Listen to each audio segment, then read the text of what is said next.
Hello, my name is Sumit Jain and I'm going to present chapter 3 of class 12 Geography, India, People and Economy, Land Resources and Agriculture chapter, that is chapter 3rd. So first of all, we should understand what is the meaning of this word and what is the meaning of this word. So as evident, agriculture is farming, and what is land resources? Land is a resource. So what do you mean by resource? आप resource किसको कहेंगे? Resource वो चीज होती है जो हमारे किसी काम आती है, ठीक है। दैट मीन्स जो यूजफुल हो, इसकी कोई मॉनेटरी वैल्यू हो, that is also resource. If monetary value नहीं भी होगी तो भी वो यूजफुल है, तो वो रिसोर्स कहलाएगा। तो लैंड को एज ए रिसोर्स अगर हम मानते हैं तो वो किस कॉन्टेक्स्ट में मान सकते हैं, और इस चैप्टर में जो हम डील करेंगे वो एग्रीकल्चर से रिलेटेड करेंगे। तो लैंड एग्रीकल्चर के लिए सबसे इंपॉर्टेंट चीज है, बिना लैंड के आप एग्रीकल्चर नहीं कर सकते। ये बात क्लियर हो गई आपको, है ना। अब देखिए,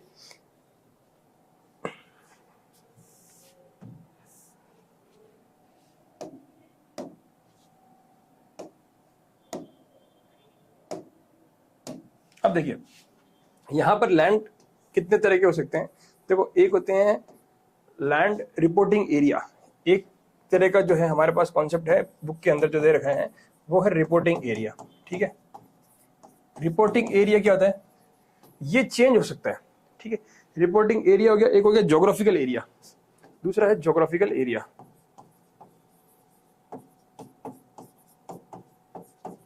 I hope it is visible. दूसरा है ज्योग्राफिकल एरिया, ठीक है। तो रिपोर्टिंग एरिया और ज्योग्राफिकल एरिया में डिफरेंस क्या है? देखिए, रिपोर्टिंग एरिया जो होता है वो चेंज हो सकता है। ज्योग्राफिकल एरिया जो किसी भी एडमिनिस्ट्रेटिव यूनिट का होगा वो चेंज होगा, वो सेम रहेगा। इसका मतलब क्या है? देखिए, इसका मतलब मैं आपको समझाता हूँ। देखिए, एक होता है एडमिनिस्ट्रेटिव यूनिट,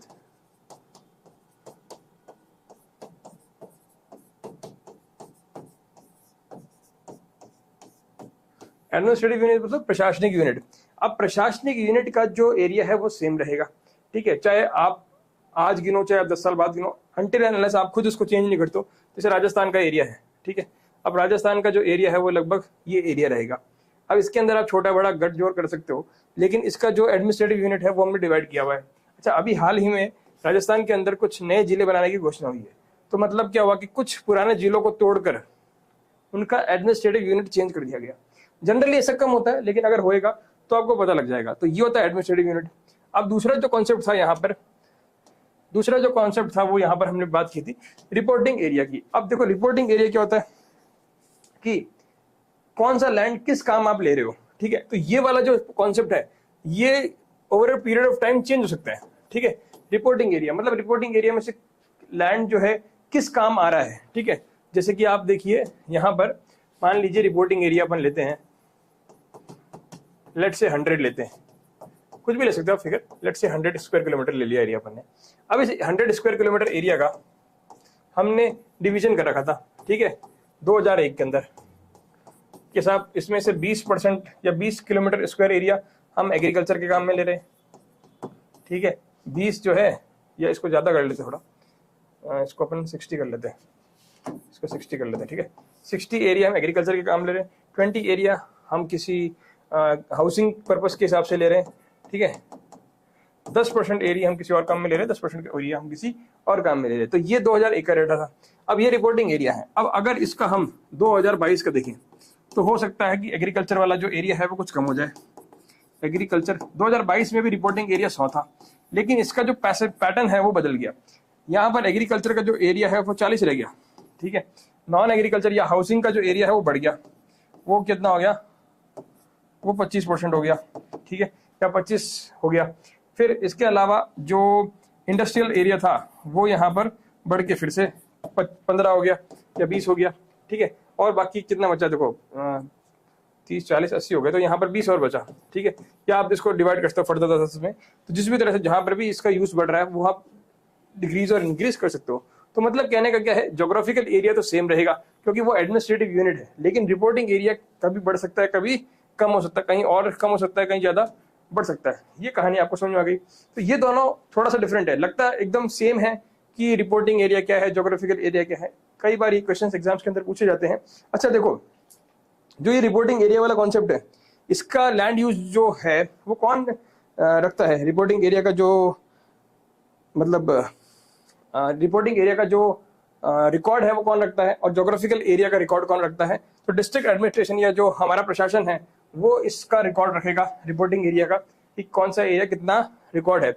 और ये जो है सर्वे वाली जो टीम होती है वो सर्वे करती है, तो इस सर्वे का रिकॉर्ड रखती है। ठीक है, आगे देखिए, अब यहाँ पर कैटेगरीज दे रखी है, लैंड यूज कैटेगरीज दे रखी है। ठीक है, अब ये जो लैंड यूज कैटेगरीज है इसके अंदर देखिए अलग अलग तरह की कैटेगरी देखिए। Forest land put to non agriculture use. देखो फॉरेस्ट है मतलब आप समझते हैं जंगल। अब जंगल में यहाँ पर क्या होता है कि दो तरह के हो सकते हैं। देखो एक तो एक्चुअल जंगल कितने, एक्चुअल फॉरेस्ट कितने, ठीक है, एक ये हो गया। दूसरा क्या हो गया यहाँ पर कॉन्सेप्ट कि गवर्नमेंट ने डिक्लेयर कितना किया, यानी क्लासिफाइड कितना है। तो एक्चुअल फॉरेस्ट शायद इंक्रीज हो या ना हो, लेकिन क्लासिफाइड बहुत जल्दी इंक्रीज हो सकता है, डिक्रीज हो सकता है। ठीक है, गवर्नमेंट किसी एरिया को अगर जंगल क्लासिफाई कर दे या फॉरेस्ट क्लासिफाई कर दे तो वो क्लासिफाई एरिया एकदम से बढ़ जाएगा, लेकिन एक्चुअली वो शायद बड़ा नहीं हो। ठीक है, तो ये हो गया फॉरेस्ट। फिर है land put to non agriculture use. तो इसका क्या मतलब है कि कितना परसेंट लैंड या कितना एरिया हम नॉन एग्रीकल्चर लैंड एक्टिविटीज के अंदर काम में ले रहे। नॉन एग्रीकल्चर एक्टिविटीज बहुत सारी है, जैसे हाउसिंग हो गई, इंडस्ट्री हो गई, वेस्ट लैंड हो गई, तो ये सारे के सारे क्या है, एग्रीकल्चर यूज में नहीं आ रहे हैं। अच्छा, इसके अलावा कुछ होते हैं बैरन और वेस्ट लैंड, मतलब जो एरिया एग्रीकल्चर के लिए वेस्ट है, यहाँ पर कोई भी खेती बाड़ी नहीं कर पा रहा है। फिर area under permanent pastures. What is pastures? Pastures मतलब क्या होता है? पैस्चर्स मतलब होता है चारागाह, जहां पर मतलब जानवरों के लिए कुछ जगह छोड़ी जाती है। गांव के अंदर आप जाओगे ना तो कुछ जगह होती है, या तो प्राइवेट होती है, ज्यादातर पब्लिक होती है। पब्लिक मतलब होता है कॉमन प्रॉपर्टी रिसोर्स, जो आप इसी चैप्टर में हम आगे पढ़ने वाले हैं। तो कॉमन प्रॉपर्टी रिसोर्स के अंदर हम लोग देखेंगे कि जंगल की कुछ जमीन, कुछ जगह जनता के लिए जो है ना, सभी के लिए यहाँ पर छोड़ी जाती है, जिसको हम कॉमनली जो है गांव वाले यूज कर सकते हैं। इसमें क्या क्या हो सकते हैं? इसमें आप देखो जो थोड़े चरागाह टाइप की जगह हो सकती है, इसमें गांव के पॉन्ड हो सकते हैं। ठीक है, तो ये कॉमन प्रॉपर्टी होती है। अब ये जो चरागाह होते हैं ये यहाँ पर क्या होते हैं, ये सभी के लिए ओपन होते हैं। तो यहाँ से जो जानवर हैं वो अपने पेट भरते हैं। दूसरा, यहाँ के जो फॉरेस्ट प्रोडक्ट होते हैं, बीच में से कुछ पेड़ वगैरह लगे होते हैं, तो यहाँ के जो फॉरेस्ट प्रोडक्ट होते हैं तो गांव वाले यहाँ से कलेक्ट करके इसको बाजार में बेचते हैं। ठीक है, ये सारे कार्यक्रम इससे होते हैं। तो ये हो गए परमानेंट पैस्चर, तो एरिया जो कि परमानेंटली पैस्चर्स के अंदर है। फिर area under miscellaneous tree crop. अब किसी ने फार्म हाउस लगा रखा है, किसी ने कोई पेड़ लगा रखा है, ठीक है, ये तो वहां पर जो ये जो एरिया होता है, किसी ने पर्सनल प्राइवेट प्रॉपर्टी पे लगा रखा है, जैसे आप मान लो आम का बागान लगा रखा है, तो वो चीज क्या हो गई, वो चीज यहाँ पर आ गई। फिर एक होता है कल्चरेबल वेस्टलैंड, एक होता है करंट फेलो, एक होता है fellow other than current fellow. तो ये तीनों रिलेटेड कॉन्सेप्ट है। ठीक है, करंट फेलो मतलब क्या है कि 1 साल तक अगर आपने किसी जमीन को छोड़ रखा है तो that is current fellow. Fellow other than current fellow क्या है? अगर आपने 1 से 5 साल के लिए उस चीज को छोड़ रखा है, इसमें आप कोई भी खेती बाड़ी नहीं कर रहे हो, तो वो क्या हो गया, fellow other than current fellow. और अगर 5 साल से अगर ज्यादा अगर हो जाए, जिसमें आप कहीं भी खेती नहीं कर रहे हो उस लैंड पर, तो वो क्या हो जाएगा, वो हो जाएगा कल्चरेबल वेस्ट लैंड। ठीक है, अब इसके अलावा एक आता है नेट जोन एरिया। तो ये सब डेफिनेशन जो है मैंने आपको यहाँ पर लिख के दी हुई है, तो आप चाहें तो ऐसे पढ़ सकते हैं। देखिए, ये देखिए, ये यहाँ पर मैंने सारे लिख के दिए, ये सारी बुक की कटिंग है, आपकी एनसीईआरटी के अंदर ये चीजें दी हुई है। ठीक है, देखिए ये यहाँ पर फॉरेस्ट दिया है, तो फॉरेस्ट क्या होता है, जंगल होता है, सभी को मालूम है। लेकिन अब यहाँ पे क्या होता है कि गवर्नमेंट क्लासिफाई करती है जंगल को। ठीक है, कुछ गवर्नमेंट जो है क्लासिफाई करती है।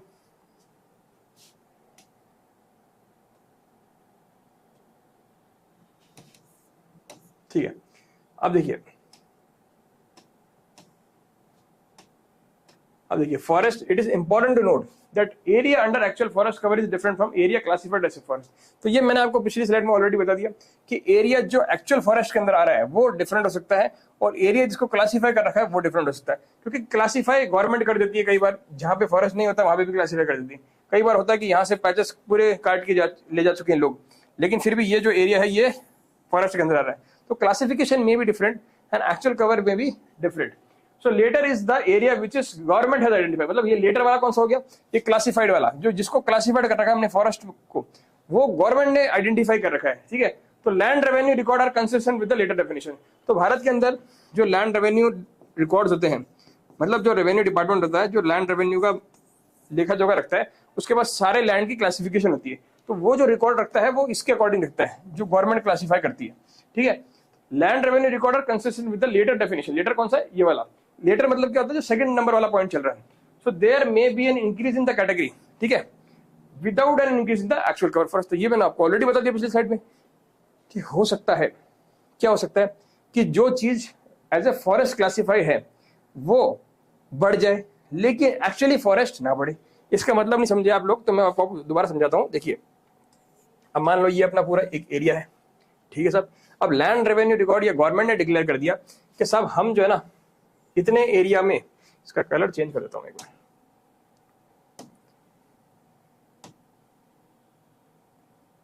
अब देखिए वापस से कर लेते हैं एक बार।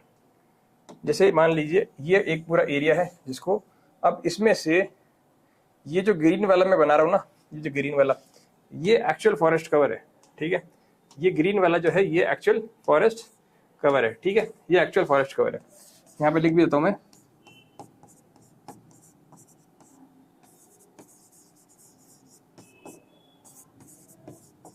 ठीक है, एक्चुअल फॉरेस्ट कवर है। इसके अलावा आप देखिए ये टोटल एरिया है, टोटल एरिया ये जो पूरा है अपना एक्सपेंशन, ठीक है। अब गवर्नमेंट ने क्या किया, देखिए गवर्नमेंट ने क्या किया, गवर्नमेंट कहती है कि साहब ये जो एरिया ना, ये शायद दिखेगी नहीं, येलो वाली ले लेते हैं।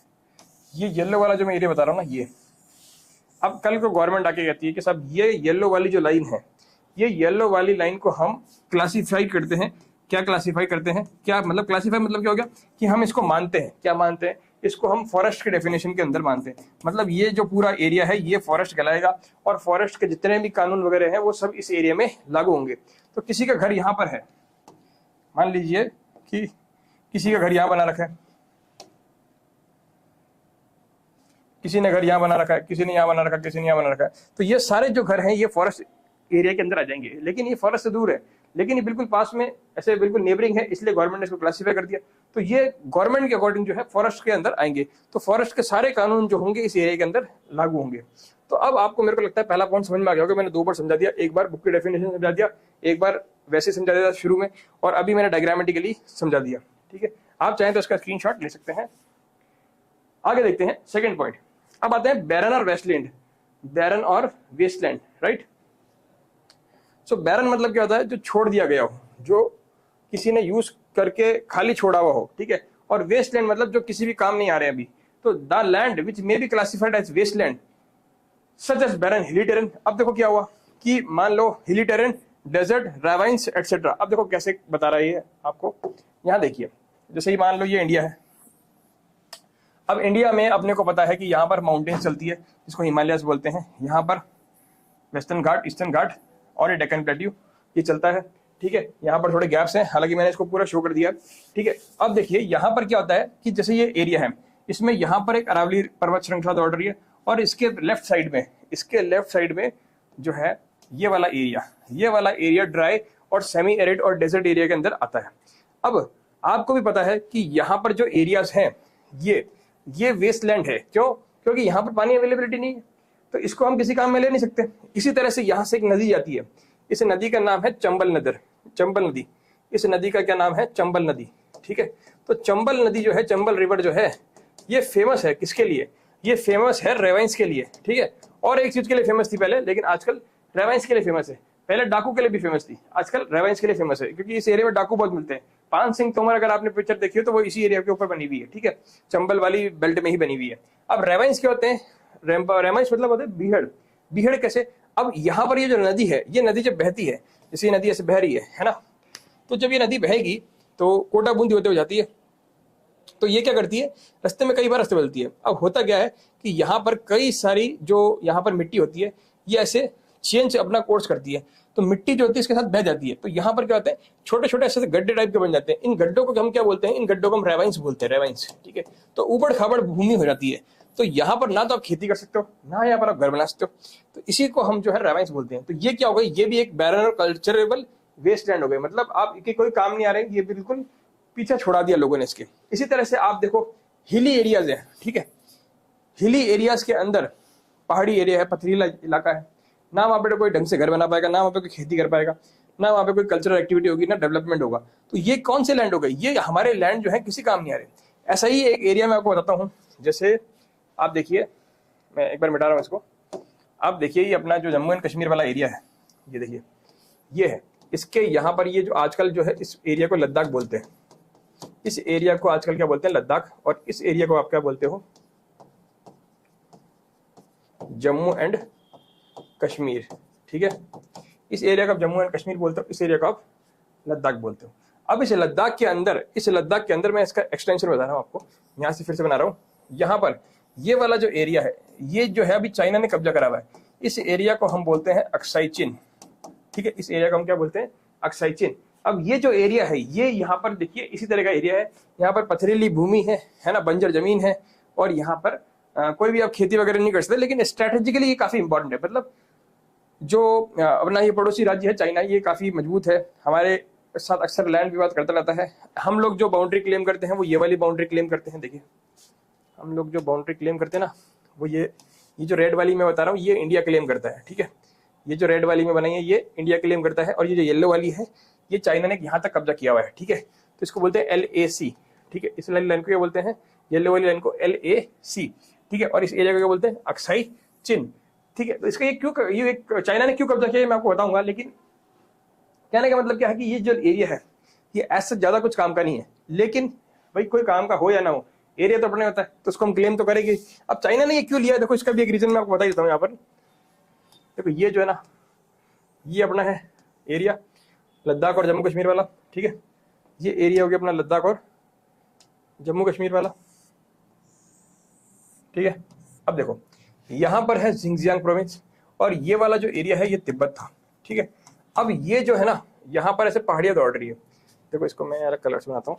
ये जो है ना, यहाँ पर ऐसे पहाड़ियाँ दौड़ रही है बहुत सारी। ठीक है, ये अपने हिमालय की 3 रेंजेस हो गई, उसके ऊपर ट्रांस हिमालय आ जाते हैं, और यहाँ पर एक जगह है जिसका नाम है K2। K2 को हम गॉडविन ऑस्टिन बोलते हैं। K2 को ही हम क्या बोलते हैं, गॉडविन ऑस्टिन बोलते हैं। ठीक है, K2 या गॉडविन ऑस्टिन मैं आपको क्यों बता रहा हूँ, क्योंकि एग्जाम्स के अंदर कई बार ये क्वेश्चन पूछा जाता है कि गॉडविन ऑस्टिन या K2, या ऐसे पूछ लेंगे कि second highest peak of the world, second highest peak of the world. अगर ये आपसे पूछ लें तो आंसर क्या होगा, आंसर होगा आपका ये। फर्स्ट हाईएस्ट पीक कौन सी है, फिर माउंट एवरेस्ट। इसके बाद थर्ड कौन सी है, कंचनजंगा। वो कहाँ पर है, सिक्किम के अंदर है। वो कहाँ पर है, सिक्किम के अंदर। ये कहाँ पर है, लद्दाख के अंदर है। अभी कहाँ है, गिलगित बल्तिस्तान एरिया में है। वो कहाँ है, पंजाब ऑक्यूपाइड कश्मीर के अंदर है। तो ये सारी इन्फॉर्मेशन। अब देखो आपका लगेगा कि यार ये वाला एरिया चाइना को क्या पड़ी थी, हमारा एरिया कब्जा कर लिया, क्योंकि यहाँ पर एक इसका जिंगजियांग प्रोविंस है। ठीक है, अफगानिस्तान से लगती हुई बॉर्डर है। अब ये वाला प्रोविंस जो है, इस वाले जो मेनलैंड चाइना है, मतलब जो मेनलैंड चाइना पूरा ही है, लेकिन ये जो मेन पॉपुलेशन इसकी यहाँ रहती है। तो ये वाला जो एरिया है, ये वाला, ये काफी अनडेवलप्ड है। यहाँ पर कोई ज्यादा लोग रहते नहीं है। क्यों, क्योंकि यहाँ पर डेजर्ट्स हैं। ठीक है, गोबी डेजर्ट है, कोल्ड डेजर्ट्स है। ठीक है, पहाड़ी एरिया है, तिब्बत का पठार है, ये तिब्बत है पूरा एरिया। अब हुआ क्या कि चाइना ने इसको कब्जा कर लिया। जब चाइना ने इसको कब्जा कर लिया तो चाइना को लगा कि इस एरिया से इस एरिया की कनेक्टिविटी बढ़ाते हैं, तो इस एरिया से इस एरिया की कनेक्टिविटी बढ़ाने के लिए इसको ये एरिया चाहिए था, तो इसने ये एरिया कब्जा कर लिया। ठीक है, ताकि इसकी कनेक्टिविटी बढ़ जाए और इंडिया पे भी प्रेशर पड़ेगा। ठीक है, धीरे धीरे इसकी एक स्ट्रेटेजी है कि इंच बाय इंच ही आगे आता रहता है। तो ये इससे रिलेटेड था, तो मैंने आपको थोड़ा सा यहाँ पर करंट अफेयर की जानकारी भी दे दी। अब देखिए आगे चलते हैं। तो ये मैं आपको बैरन लैंड और वेस्टलैंड के बारे में बता रहा था, तो मैंने तीनों के आपको एग्जाम्पल दे दिए। हिली टेरेन के भी एग्जाम्पल दे दिया, डेजर्ट का भी एग्जाम्पल दे दिया, रेवेंस के भी एग्जाम्पल दे दिया। ठीक है, सो they normally can not be brought under cultivation with the available technology. देखो क्या कहना चाह रहा है कि ये जो डेजर्ट है, ये जो बैरन लैंड है, देखो ये जो डेजर्ट है, ये वाला, ये जो डेजर्ट है, ये जो बैरन लैंड है चंबल के आसपास, या फिर ये जो हिली एरियाज हैं, ये आज की जो टेक्नोलॉजी अवेलेबल है, इसके अवेलेबिलिटी के से हम इन जगहों को कल्टीवेशन के अंदर नहीं ला सकते हैं। अगर ले आएंगे तो ये बैरन लैंड नहीं रहेंगे, फिर तो ये यूजफुल लैंड हो जाएंगे, इसीलिए इनको हम बैरन लैंड कहते हैं। समझ गया गाइस? अब यहां पर देखिए, समझ में आ गया होगा, आई थिंक सो। आगे चलते हैं।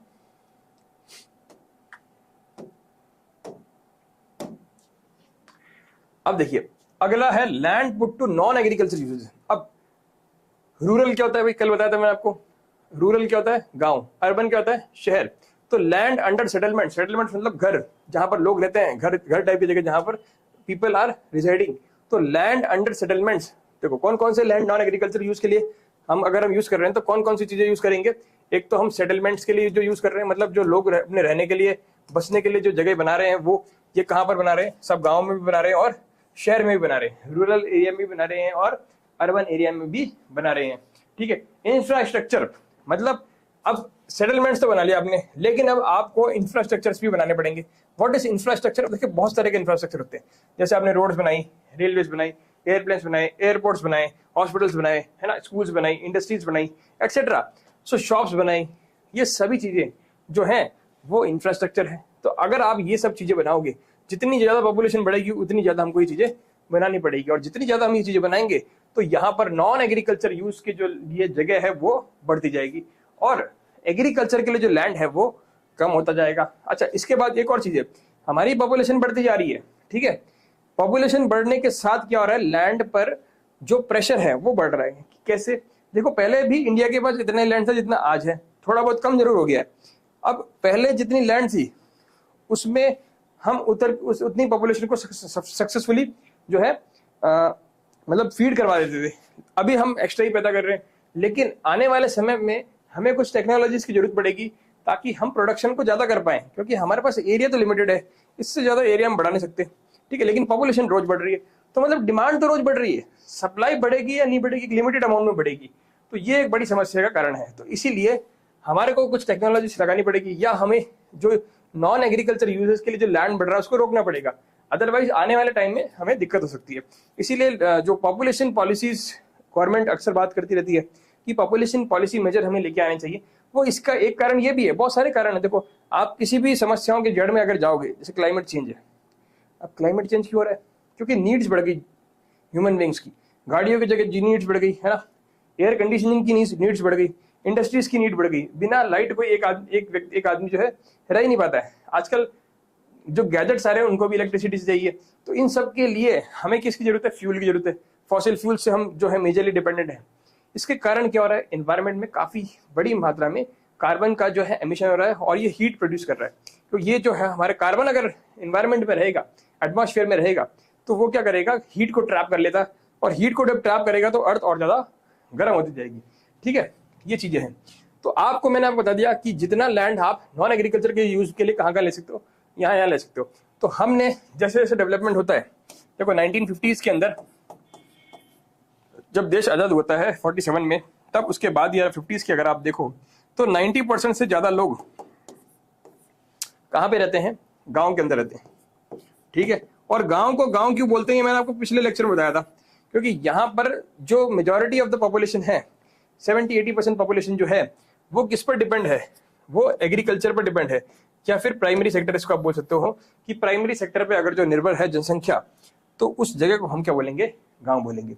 और शहर की डेफिनेशन क्या बताई थी मैंने आपको? अर्बन एरियाज की डेफिनेशन क्या बताई थी आपको? या आप इसको सिटी बोल सकते हो। ठीक है, इसमें मोस्ट ऑफ द पॉपुलेशन, अब जैसे 1950s के अंदर जब देश आजाद हुआ तो शहर बहुत कम थे, लेकिन शहर की विशेषता क्या है कि यहाँ पर सेकेंडरी और टर्शरी एक्टिविटी वाले लोग रहेंगे, जो यहाँ पर इन्वॉल्व हैं, ये रहेंगे, तभी इसको हम अर्बन एरिया बोलेंगे। ठीक है, अभी क्या होता है कि जैसे देश आजाद हुआ, अब आजाद होने के बाद हम लोग ने डेवलप करना शुरू करा। अब जैसे जैसे हमने डेवलपमेंट शुरू करा तो people started shifting from primary to secondary and tertiary. देखो कैसे शिफ्ट हुए, मैं आपको एक चीज समझाता हूं। देखिए 1960s में हमारे यहां पर थी फूड शॉर्टेजेस, पूरी स्टोरी समझाऊंगा मैं आपको। 1960s के अंदर हमारे यहाँ फूड शॉर्टेज थी। 62 चाइना से वॉर हुआ, 1965 आपके प्यारे पाकिस्तान के साथ वॉर हुआ। अब जब पाकिस्तान से हमारा वॉर हुआ तो यहाँ पर जो अमेरिका था, अमेरिका ने हमारे पे लगा दिया इंपोर्ट बैन, मतलब भारत को कोई भी फूड्स जो है सप्लाई नहीं करेगा। ऐसे में बहुत बड़ी दिक्कत आ गई।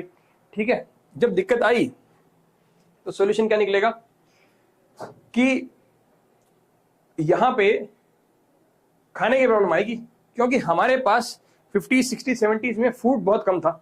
जब फूड बहुत कम था तो क्या होगा कि बाहर वाले भी सप्लाई नहीं करेंगे, पहले तो हम बाहर चले रहे थे। अब इससे होगा क्या कि इंडिया पर प्रेशर पड़ेगा कि पाकिस्तान से मैच हार जाए, मतलब वॉर हार जाए। लेकिन यहां पर अमेरिका एक चीज भूल गया कि भारत के अंदर एक लीडर थे जिसका नाम था लाल बहादुर शास्त्री। देखो जिसके नाम में ही बहादुर बहादुर है उससे ही पंगा ले रहे हैं, ठीक है। शास्त्री जी ने बोला कि भैया देखो सभी देशवासी एक फास्ट करो, एक हफ्ते में एक बार एक तो फास्ट करना ही है आपको।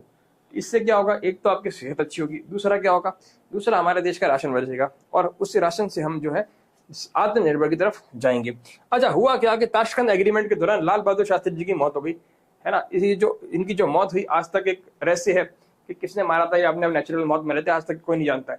लेकिन यहाँ पर इनके जाने के बाद अगली जो लीडर आती है जिनका नाम होता है श्रीमती इंदिरा गांधी जी। अब ये जो गांधी जी है, इंदिरा जी, ये बड़ी चिंतित थी कि भैया बहादुर जी के कार्यकाल के अंदर अमेरिका ने अपनी असली बात बता दी। तो इन्होंने कहा कि एक काम करते हैं, अब इसका सोल्यूशन ढूंढना पड़ेगा। तो ये जो है एग्रीकल्चर यूनिवर्सिटी है दिल्ली के अंदर, ठीक है। वहां पर एक व्यक्ति बैठा करते थे जिसका नाम था MS स्वामीनाथन।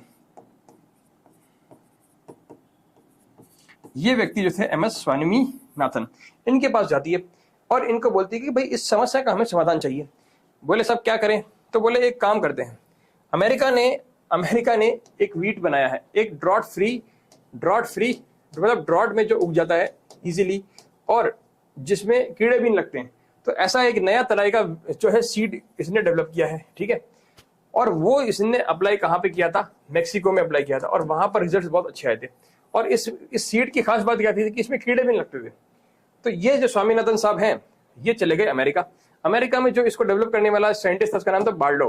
तो ये बार्लो से जाके मिलते हैं और बार्लो से जिसे बोलते हैं कि भैया सीड हमें दे दो, आपकी सरकार जो है हमारा अच्छा नहीं करा लेकिन अब तो हमें ये चीज दे दो एटलीस्ट। तो बार्लो जी ने, क्योंकि युद्ध तो खत्म हो चुका था, तो स्वामीनाथन जी को सीड दे दिए और स्वामीनाथन जी ने यहाँ पर इंडिया में आए और इस चीज को स्टडी किया कि इंडिया में हम इस चीज को कहाँ पे लगा सकते हैं।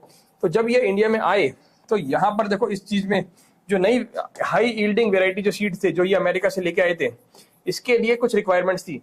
एक तो यहाँ पर जहाँ पे भी लगेगा, जहाँ पे भी हम इसको लगाएंगे वहां पर पानी बहुत ज्यादा चाहिए, ठीक है। इसके अलावा फर्टिलाइजर्स और केमिकल ये इस फसल को उगाने के दौरान हमें डालने पड़ेंगे और इनको खरीदने के लिए कॉस्ट ज्यादा आएगी। अब भारत सरकार उस टाइम नई आजाद हुई थी, भारत नया आजाद हुआ था, इतने पैसे उसके पास नहीं थे कि ये कॉस्टिंग के पैसे जो है किसानों को दे सके, direct benefit transfer, Jan Dhan योजना वगैरह सब कुछ नहीं थी उस समय। तो इन्होंने क्या किया, इन्होंने कहा एक काम करो, जो किसान केपेबल है और जहां पानी भी है इस चीज को हम वहीं पे अप्लाई करते थे। बोले सर कहाँ करें, बोले साहब देखो दिल्ली ये है, दिल्ली के पास में 3 जगह है, हरियाणा, पंजाब और यूपी, क्यों ना हम इन तीनों जगह इसको अप्लाई कर दें। कर दिया, सक्सेसफुल हो गया मॉडल। लोग खाने में आत्मनिर्भर, भारत जो है खाने में आत्मनिर्भर बन गया। आत्मनिर्भर मतलब अब यहाँ पर जो है राइस और व्हीट इनका कल्टीवेशन बहुत अच्छी मात्रा में शुरू हो गया। अच्छा जैसे ही शुरू हुआ किसानों का कहा कि भाई हमें कई बार फसलों के दाम नहीं मिलते, क्या करें। इन्होंने कहा तुम चिंता मत करो, तुम सिर्फ राइस और व्हीट उगाओ, बाकी चिंता हम करेंगे। हम क्या करेंगे, हम इसको MSP पे खरीद लेंगे, मिनिमम सपोर्ट प्राइस। हम मतलब जितना आपका हो रहा है। अच्छा ये वाला जो MSP वाला कंसेप्ट है ये भी बेचारे MS स्वामीनाथन जी ने ही दिया है, ये भी इन्होंने दिया है, ठीक है। देखो करंट की भी जानकारी दे रहा हूं आपको, आज भी ये चल रहा है, ठीक है। मतलब इसमें क्या है कि अगर मान लो फसल आप उगाते हो, बाजार में बेचने जाते हो, बाजार में जितना आपका दाम लगा उतना नहीं मिल रहा है और उससे कम मिल रहा है, तो मिनिमम से मिनिमम हम जो है ना, जैसे आपने 100 रुपए लगाए तो हम आपको 150 रुपए देंगे उसके अंदर, ठीक है। मान लो कि आपने 100 रुपए लगाए हैं किसी भी फसल में, तो सरकार आपको कितना देगी, 150%, मतलब 150। इसमें 50% जो है एक्स्ट्रा करके दे देगी सरकार, ठीक है। सरकार क्या करेगी, 50% एक्स्ट्रा करके दे देगी आपको, ठीक है। तो ये एक फॉर्मूला था। अब जैसे ही ये सुविधा उपलब्ध हुई, किसान निश्चित हो गए कि चलो इतना तो मिल ही जाएगा। तो किसानों ने ये फसल जो है भर भर कर इस एरिया में उगाई, क्योंकि यहाँ के जो किसान थे ये ऑलरेडी प्रॉस्पेरस थे, तो ये लोग कॉस्ट को बियर कर सकते थे और वाटर यहाँ पे अच्छी मात्रा में अवेलेबल है, नदियां भी हैं और ग्राउंड वाटर भी अच्छा है। तो इसीलिए ये मॉडल यहाँ पर सक्सेसफुल हुआ और इसी मॉडल को जो है आज हम ग्रीन रिवॉल्यूशन के नाम से जानते हैं, ग्रीन रिवॉल्यूशन। अच्छा अब यहाँ पर है ना, कई बार जैसे एग्जाम्स के अंदर भी क्वेश्चन पूछा जाता है कि ग्रीन रिवॉल्यूशन के अच्छे पॉइंट सही है, क्या इसका कोई साइड इफेक्ट हुआ क्या। देखो एक चीज मैं आपको बताता हूं कि ये ग्रीन रिवॉल्यूशन आने से पहले हमारे देश में मोटा अनाज बहुत खाया जाता था। मोटा अनाज मतलब अभी हम ये सारी चीजें आगे पढ़ने वाले हैं, ठीक है। मैं आपको पहले से थोड़ी जानकारी इसलिए दे रहा हूँ कि ये बेस बन जाएगा। स्वामीनाथन जी ने ये लेके आए, तो उसके पहले हमारे देश में मोटा अनाज चलता था, ज्वार बाजरा रागी ये सब चलता था। आजकल शायद आप लोग नहीं खाते होंगे या आपने देखा नहीं होगा, गांव के लोग हैं फिर भी खाते हैं, शहर वाले कम ही खाते हैं। तो ये जो थे मोटा अनाज, इसमें ताकत ज्यादा होती है। दूसरा, रेन कम होगी तो भी ये फसल हो जाएगी, है ना। वीट वाली जो फसल है, राइस वाली फसल है, इनके लिए पानी बहुत ज्यादा चाहिए, ठीक है। और बिना फर्टिलाइजर्स के इसका आउटपुट नहीं आएगा, ठीक है। थोड़ी सी भी वेदर कंडीशन इधर हुई तो ये फसल खराब हो सकती है। लेकिन ये जो फसलें थी इसमें आउटपुट जरूर कम आता था उस समय, लेकिन ये खराब नहीं होती थी। थोड़ी बहुत अगर बारिश कम ज्यादा हो गई तो खराब नहीं होती थी, कीड़े कम से कम लगते हैं, कीड़े ना के बराबर है, तो वो उसका कुछ बेनिफिट है। और उल्टा जो वहां पर है ना, ऑर्गेनिक खेती यूज होती थी, तो ऑर्गेनिक खेती से बहुत सारे बेनिफिट है। क्योंकि आज हम देख रहे हैं कि दुनिया जो है ऑर्गेनिक की तरफ जा रही है, केमिकल फर्टिलाइजर से काफी सारे नुकसान होते हैं, ठीक है। कैंसर इसमें से एक one of the prominent effect है, जो हम इसका साइड इफेक्ट के रूप में लोगों को मिल रहा है। तो ये पूरी कहानी ग्रीन रिवॉल्यूशन की है, जो आगे चैप्टर के अंदर दी हुई है। इतना डिटेल में वहां पे नहीं बता रखा है, मैंने आपको यहाँ पर सारा कुछ इसमें समझा दिया है, ठीक है। अब देखो यहाँ पर ये क्या कह रहा है कि नॉन एग्रीकल्चर का जो यूज है वो कैसे बढ़ेगा।